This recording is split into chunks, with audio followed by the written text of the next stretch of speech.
Asik. Setelah kemarin part pertama tuh selesai, kita kan berhenti di grup C ya berarti teman-teman. Kita bakal lanjut ke grup B, tapi sebelum itu buat teman-teman mungkin yang belum nonton soal grup D, grup C, itu bisa langsung ke video sebelumnya biar kalian gak ketinggalan dan tetap bisa keep up sama video pembahasan Introduction Team MSC 2023. Enjoy. Beralih ke grup B, kita punya RSG Slate Singapura. Mereka adalah tim yang mendapatkan tripit atau 3 kali juara berturut-turut. Jadi nggak cuma back-to-back champions, tapi sebutannya tripit karena udah 3 kali. Di MPL Singapura season ketiga, season keempat, dan bahkan kemarin season yang kelima. Menandakan bahwa RSG Slate Singapura adalah tim terkuat di Singapura. Dan mereka juga menang atas tim Flash dengan skor 4-1. List member dari RSG Slate Singapura ada Diablo sebagai XP lane, Bryce sebagai jungler, Roy sebagai mid, Oki sebagai god lane, sekaligus mantan pemain dari Madura Prime Ninja. Dan juga ada Lucian Kitty sebagai roamer, mantan pemain dari Bigetron Beta MDL season yang ketiga. Jadi gampangnya tinggal bilang aja, RSG Slate Singapura itu ada pemain Indo cuy. Nah kebetulan mereka mengisi di roamer dan juga god lane. Roy sebagai mid laner dari RSG Slate Singapura selalu memprioritaskan hero high ground di 3 pick awal, Yves, Farsha, bahkan sampai Xavier, dengan tujuan mereka agar ketika nanti mendapatkan snowball, mereka bisa melakukan burst backline musuh. Kalau sampai late game, setidaknya mereka punya asuransi untuk artileri high ground. Sementara untuk Lucian Kitty, sebagai roamer, ia selalu memprioritaskan hero pick off. Kaja dan Franco adalah 2 hero yang akan selalu mereka prioritaskan karena memiliki efek suppress atau stun pasti. Diablo adalah player badang, sehingga ketika komposisi hero mereka butuh damage dan crowd control tambahan, badang akan selalu diprioritaskan untuk pick dari RSG Slate Singapura. Baxia, Fredrin, dan Martis adalah hero favorit dari Bray. Ia selalu melakukan spam di 3 hero jungler ini. Anyway, Bray sekarang gak bisa lepas sama sekali dari tank jungler. RSG Slate Singapura adalah tim yang solid dalam team fight 5. Ketika winning condition, mereka adalah tim yang tidak boleh diremehkan sedikit pun, terutama ketika berada di mid sampai dengan late game. Di early game, RSG Slate Singapura bukanlah tim yang sangat-sangat ditakutkan. Terlebih, ada beberapa kali objektif mereka itu selalu lepaskan, seperti Turtle dan juga Point Gang di early game. Rotasi mereka lebih mengutamakan Diablo sebagai kapten utama dari tim ini, bukan Lucian Kitty. Jadi gak heran kalau Diablo nanti akan memilih hero-hero yang clear wave-nya cepat. Gak cuma badang, ia juga sering kali bermain dengan Benedetta. Ketika di tim lain, roamer adalah kunci untuk rotasi early game. Untuk RSG Slate Singapura, mereka lebih memprioritaskan rotasi dengan menunggu Diablo sebagai kunci dari early game untuk setup di arah turtle-nya. Ketika sudah di mid game, Diablo yang awalnya menjadi rotasi utama untuk melakukan team fight, mengganti job desk-nya menjadi pemegang lane jauh, atau bahasa mudahnya, menjadi controller wave minion untuk tim RSG Slate Singapura.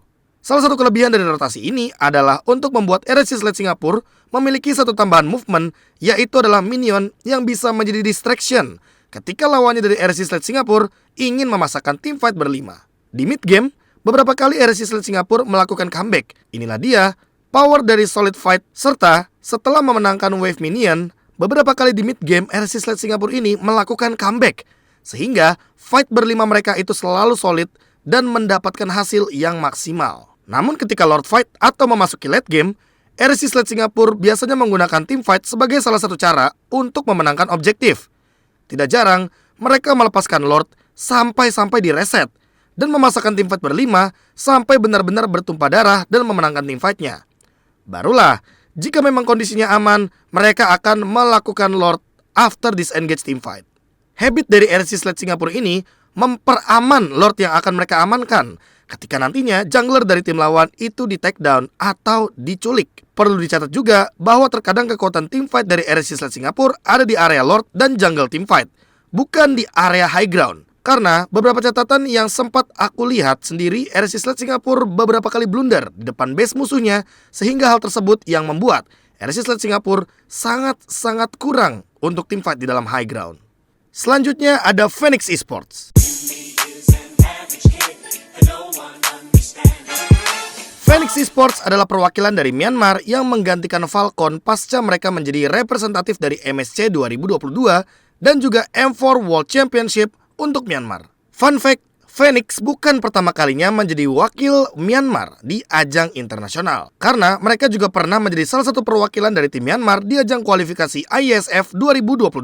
Namun gagal karena kalah dari timnas Malaysia. Phoenix Esports menjadi perwakilan dari Myanmar setelah mengalahkan AI Esports dengan skor 4-2. List member dari Phoenix Esports ada Royal Milk sebagai XP, Fayan sebagai jungle, PX7 sebagai mid lane, Benny sebagai gold lane, Simple dan juga Jax sebagai roamer. Simple dan Jax dari Phoenix Esports memiliki pool hero yang sangat bervariatif, dan hal ini sangat adaptif dengan pick dari situasi di dalam draft pick. Seperti contohnya, kalau kita berbicara soal Atlas, Grok, Franco, itu selalu mereka prioritaskan karena bermain agresif adalah kunci dari Phoenix Esports. Pemilihan terhadap Cho dan juga Ruby beberapa kali juga mereka lakukan, sehingga mereka memiliki hero pool yang sangat banyak ketika digabungkan dalam satu tim. Anyway, Simple dan Jax ini punya pola permainan yang berbeda.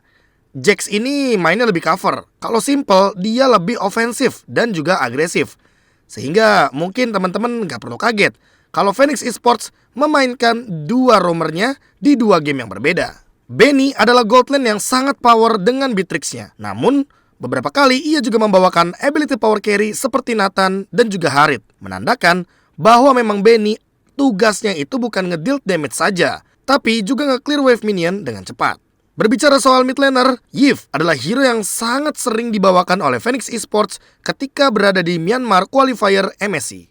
Phoenix Esports juga bermain as jungler teman-teman. Jadi mereka bisa saja membawakan tipe jungler tank dan damage sesuai dengan draftnya. Kesimpulan dari Phoenix Esports adalah tim yang sangat mirip dengan Falcon Esports. Mereka memiliki power early game yang sangat luar biasa, sehingga membuat pola permainan dari Phoenix Esports ini selalu menekan musuhnya di 8 menit awal sampai dengan mid game. Berbicara soal Phoenix di early game, agresif movement dari Phoenix itu bisa dibilang sangat galak. Mereka biasanya akan memperkuat lini gold mereka terlebih dahulu, sehingga Benny akan dibabysit habis-habisan. Biasanya, babysit ini akan dilakukan oleh Jax sebagai roamernya. Sementara ketika Phoenix mendapatkan early game-nya, mereka jarang berada di dalam jungle sendiri. Mereka lebih sering melakukan invasi terhadap jungle lawannya, sehingga mereka bisa menekan jungler lawan dari early game. Mereka lebih mudah untuk mendapatkan gap level dengan cara seperti ini. Tujuannya sangat jelas, agar gold dan juga EXP dari musuhnya itu tidak akan setara dengan jungler utama dari Phoenix itu sendiri, Fayan. Pola permainan seperti ini hanya dilakukan oleh Phoenix Esports ketika mereka berada dalam winning condition. Sisanya, mereka hanya melakukan babysit agar Benny memenangkan match up gold lane. Dengan mengetahui data bahwa early game dari Phoenix sangat agresif, seharusnya kita sudah bisa mendapatkan gambaran bahwa Phoenix lebih mengutamakan permainan pick off atau camping di dalam jungle area lawannya. Metode ini mereka sering gunakan agar jungler dan roamer musuhnya tidak bisa melakukan rotasi. Dengan jungler dan roamer musuh yang tidak bisa berotasi, tentu ini akan mempermudah permainan pick off bagi Phoenix Esports dengan melakukan eksekusi terhadap para laner lawannya, seperti XP lane, gold lane, dan juga mid lane. Namun perlu dicatat bahwa permainan yang sangat berbahaya ini hanya akan bisa berulang-ulang sampai di menit ke-15. Sehingga memang mid game ini adalah tempat yang paling berbahaya ketika berhadapan dengan Phoenix Esports. Di late game, barulah Phoenix Esports akan memiliki keadaan game 50-50. Phoenix lebih sering melakukan camp di lane yang jauh dari Lord.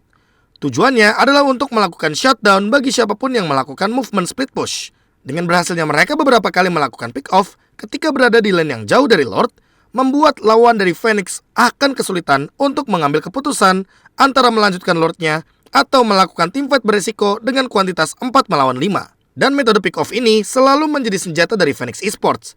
Sehingga hati-hati, kalau Phoenix Esports lagi setup, bisa jadi kamu cuma di pick off, dan nantinya ketika ada yang maju lagi dari lawannya Phoenix, sudah bisa dipastikan dengan kalahnya kuantitas, Phoenix akan memilih teamfight karena mereka lebih mementingkan kill hero ketimbang objektif seperti Lord. Mereka juga cukup sering loh untuk melakukan endgame tanpa memerlukan Lord di dalam timnya. Beralih ke grup A, tim Evo.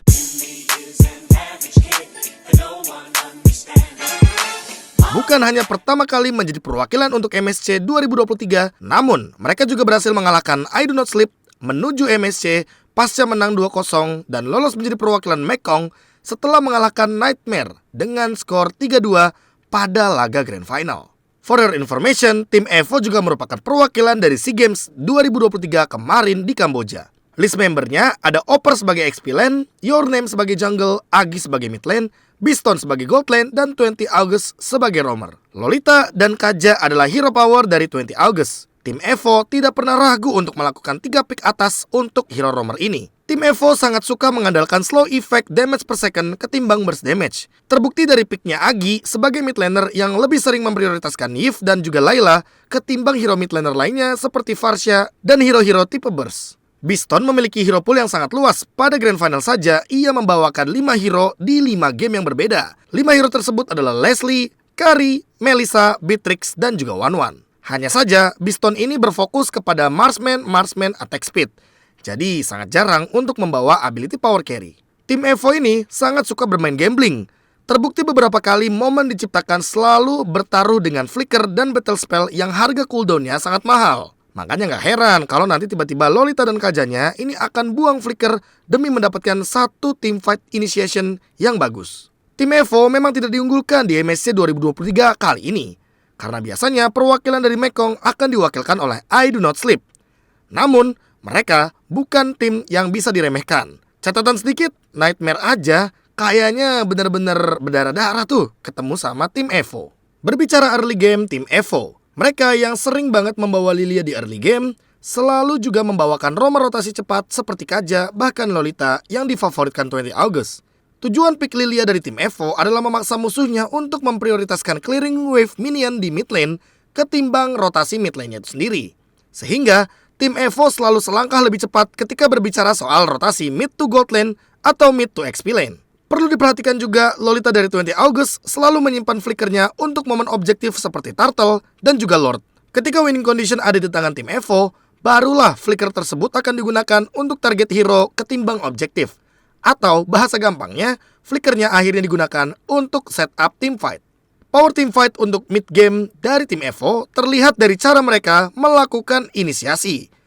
Mereka selalu memanfaatkan power pick off atau area of effect yang nantinya Biston sebagai damage dealer bisa mengeksekusi lawan-lawannya. Namun perlu dicatat, karena tim EVO terbilang cukup baru menjadi perwakilan dari Mekong apalagi di ajang MSC, tentu beberapa kali di mid game ada beberapa misplay juga atau bahkan mistargeting dari beberapa pemainnya sehingga membuat source skill mereka banyak sekali terbuang. Melawan Fireflux Impunity dan Echo yang punya segudang pengalaman, seolah membuat tim EVO harus buru-buru menyelesaikan PR mereka di mid game, terutama soal targeting. Ketika berbicara soal late game, masalah utama dari rata-rata game time di Mekong Qualifier adalah 14 sampai dengan 16 menit. Sehingga membuat gambaran late game dari tim EVO sangatlah sedikit datanya. Namun ketika melihat referensi dari game time terakhir mereka di 18 menit, sepertinya terlihat tim EVO adalah tim yang cukup berani untuk all in di Lord walaupun posisi musuh sedang ready 100%. Mereka akan all in ke Lord barulah all in ke hero. Jadi tim EVO ini kalau bisa disimpulkan sangat riskan terkena counter setup. Bisa dapat Lord tapi bisa jadi kehilangan source yang begitu banyak sehingga ketika dipaksakan untuk melakukan team fight 5 lawan 5 mereka kurang damage. Berbicara soal grup A, masih ingat nggak dengan nama Incendio Supremacy di ajang M4 World Championship? Kalau kalian masih ingat, artinya kalian siap menyaksikan mereka kembali di ajang MSC 2023.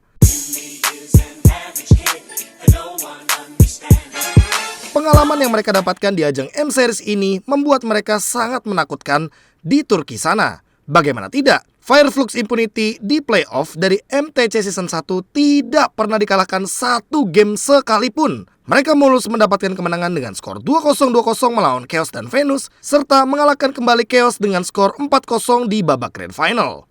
List member dari Fireflux Impunity ada Alien sebagai XP lane, Kyura sebagai jungle, yang dimana Kyura ini nickname sebelumnya adalah TNZ. Lalu ada Lunar sebagai mid lane, ia menggantikan Rosa karena Rosa absen untuk MSC. Alasannya jujur belum diketahui.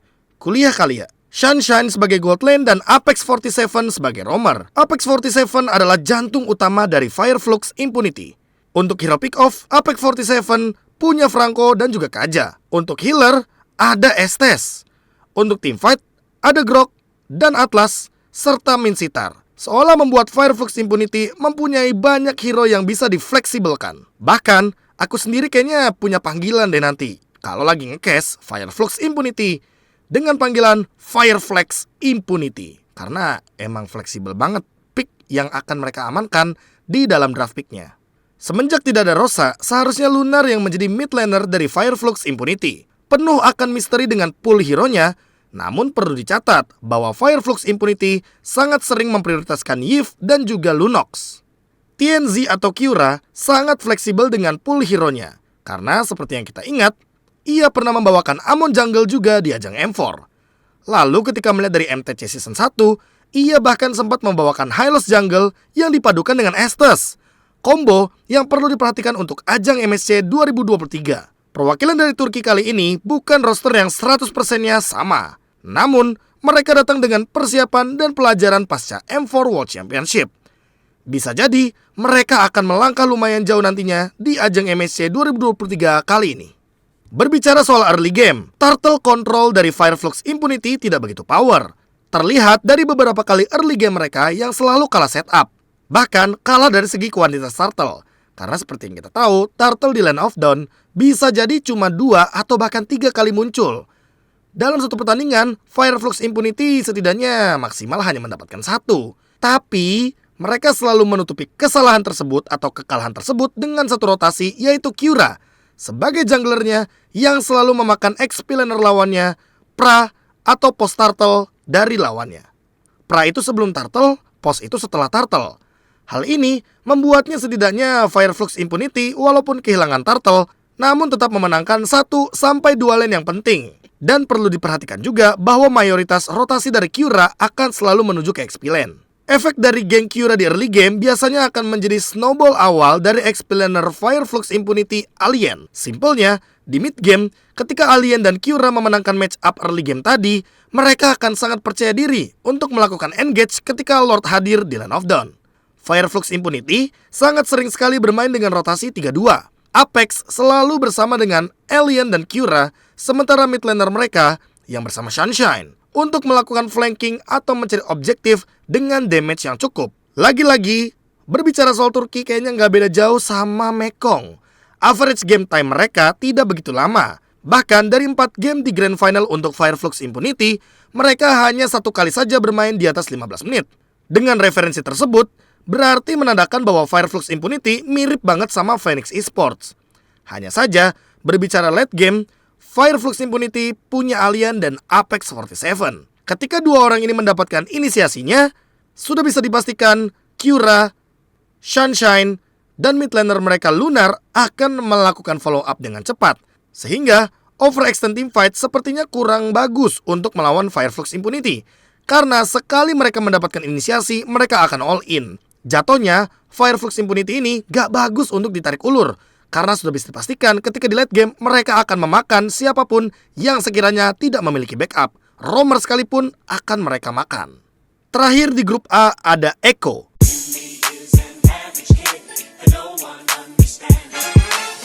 Tim dengan member yang masih sama 100% pasca ajang M4 World Championship dengan kemenangan 4-0 melawan Blacklist International di ajang Grand Final MPL Philippines Season 11 kemarin. Echo kembali hadir di ajang MSC 2023 dan mereka memiliki ambisi yang sangat nyata karena title ini sangat penting bagi Carl TZ yang boleh dibilang saat ini menjadi GOAT atau Greatest of All Time dari Mobile Legends Bang Bang. Carl TZ sendiri sempat memenangkan SEA Games, MPL, dan juga M-Series, hanya minus MSC. List member dari Echo ada Sunford sebagai XP lane, Carl TZ sebagai jungle, Sanji sebagai mid lane, Benny QT sebagai gold lane, dan Yawi sebagai roamer. Yawi sebenarnya paling bersinar ketika membawa hero pick off seperti Kaja, Franco, dan juga Chow. Namun ketika berhadapan dengan hero yang sangat-sangat minim escape ability-nya, Yawi tidak pernah ragu untuk membawa Valir sebagai roamer utama dari draft Echo. Sanji selama playoff MPL Philippines Season 11 hanya memiliki 5 hero pegangan. Yves, Farsha, Karita, Valentina, dan juga Faramis. Ia belum sempat memunculkan hero-hero lain daripada yang tadi aku sebutkan. Sunford sangat diwaspadai Yuzongnya karena win rate-nya yang masih sangat besar di Philippines. Selama gelaran playoff, Sunford selalu di-ban Yuzongnya dan hanya mendapatkan Yuzongnya 1 kali saja ketika berhadapan dengan Blacklist International. Benny QT sempat membawakan Minsitar Gold Lane dan sukses di gelaran MPL Philippines Season 11. Tentunya ini menjadi catatan penting bahwa di MSC 2023 bisa saja ia membawakan hero-hero yang lebih bervariasi. Karena Benny sendiri sangat gemar membawa Lunox dan juga Harit di gold lane. Overall, Echo adalah tim unggulan yang sangat mengerikan. Mereka mampu memecahkan kutukan bahwa pemenang M-Series akan turun performanya di season selanjutnya. Kebalikannya, mereka masih sangat konsisten sampai saat ini. Berbicara soal Echo, roamer mereka Yawi adalah orang yang memiliki peran penting untuk early game dari Echo. Terbukti dari cara Yawi untuk menutupi buff ketika Karl TZ lebih memilih objektif lain, menandakan bahwa kepekaan individu Echo sangatlah baik terhadap objektif ataupun teritorial map milik mereka sendiri. Sanji dan Sanford masih dengan rotasi cepatnya, membuat setiap kali pasca turtle, biasanya sih menuju menit ke-4 sampai menit ke-5, mereka akan memasakkan big fight yang akan dilakukan oleh member dari Echo. Tujuan dari movement ini adalah agar Benny QT bisa farming sendirian tanpa perlu takut terkena ganking. Karena biasanya lawannya Echo akan terprovokasi dengan teamfight yang dilakukan oleh Sanji dan Sanford. Duo Sansan ini memang sangat mengerikan. Di mid game, Echo bergantung pada hero pick dari Yawi, bukan peran dari Yawinya. Berbeda dengan early game, ketika di mid game tergantung sama hero tipe apa yang dibawakan sama Yawi. Kalau hero setup, biasanya ia akan berjalan sendirian. 4 yang lainnya akan berjalan beriringan menuju ke arah Yawi guna melakukan follow up. Tujuan dari Yawi berjalan sendiri adalah agar nantinya ketika ia mendapatkan bush yang bagus, namun terdeteksi lawannya, ia tidak perlu memikirkan harus mengcover temannya atau tidak. Bahasa gampangnya, ia gambling dengan semua vision yang ia dapatkan. Sementara ketika Yawi membawa hero pick off, biasanya akan ada lebih dari 2 pemain di belakangnya. Dan ketika membawa hero pick off, biasanya Sanford akan menjadi controller untuk wave minionnya. Sehingga hero seperti Joy dan Benedetta akan menjadi opsi dari pick Echo ketika ada Kaja atau Franco atau Chow dari picknya Echo. Mid game adalah tempat yang paling berbahaya bagi Echo. Pastikan cek semua boost sebelum melakukan camp ketika berhadapan dengan Echo. Ketika sudah berada di late game, peran utama dari Yawi berpindah ke Benny QT. Benny QT masih sering bermain dengan metode flanking. Tujuannya masih sangat-sangat jelas mengincar damage dealer terlebih dahulu ketimbang bermain front to back atau bermain dari depan ke belakang. Sehingga dengan metode inilah Echo sangat ditakuti ketika memasuki late game. Tentu dengan permainan flanking ini membuat fokus tim fight-nya akan terbagi menjadi 2. Fokus kepada objektif yang sedang diperebutkan seperti Lord contohnya, atau fokus kepada damage dealer utama dari Echo yaitu adalah Benny QT yang melakukan flanking. Namun perlu dicatat juga bahwa Benny QT tidak akan pernah show sebelum ultimate penting dari lawannya dikeluarkan. Sehingga sangat memerlukan kesabaran lebih ketika berhadapan dengan tim Paus Orca asal Filipina ini. Dan itu menjadi penutup dari grup A serta menjadi penutup dari tim introduction MSC 2023 di kelas KB. Terima kasih sudah mengikuti semua rangkaian video ini dari part 1 sampai dengan part 2 dan sampai jumpa di MSC 2023 yang akan dimulai dari tanggal 10 Juni sampai dengan 18 Juni. Thank you and see you. Jangan lupa bahagia. Dadah.